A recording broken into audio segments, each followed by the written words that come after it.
இலங்கையில் சிறையில் உள்ள தமிழக மீனவர்களையும் அவர்களின் படகுகளையும் விடுவிக்க வலியுறுத்தி ராமேஸ்வரம் மீனவர்கள் ரயில் மறியல் போராட்டம் நடத்த உள்ளதால் போலீசார் குவிக்கப்பட்டிருக்கிறார்கள்.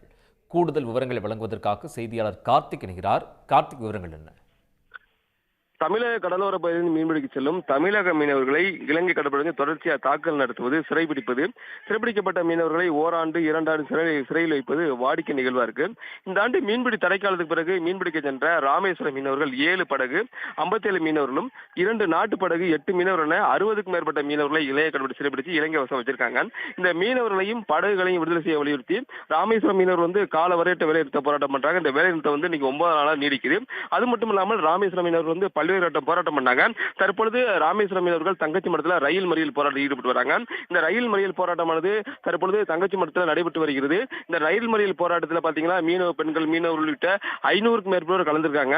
இவங்க என்ன கோரிக்கை வைக்கிறாங்கன்னா, இலங்கை சிறையில் உள்ள அந்த மீனவர்களையும் படகையும் உடனே விடுதலை செய்ய வேண்டும். அதே போல மீனவர்களுக்கு அபராதம் விதித்து இலங்கை சிறையில் வச்சிருக்காங்க, அவங்களை உடனே விடுதலை செய்யும் கோரிக்கை வைத்து தற்பொழுது இந்த ரயில் மறியல் போராட்டத்தில் ஈடுபட்டு வராங்க. மேலும் இந்த கச்சத்தீவை திரும்ப பெற வேண்டும் உள்ளிட்ட பல்வேறு கோரிக்கை வலியுறுத்தி ரயில் மறியல் போராட்டத்தில் மீனவர்கள் ஈடுபட்டு வராங்க. கார்த்திக், தகவல்களுக்கு நன்றி. உடனுக்குடன் செய்திகளை தெரிந்து கொள்ள சன் நியூஸ் பெல் ஐகானை கிளிக் பண்ணுங்க.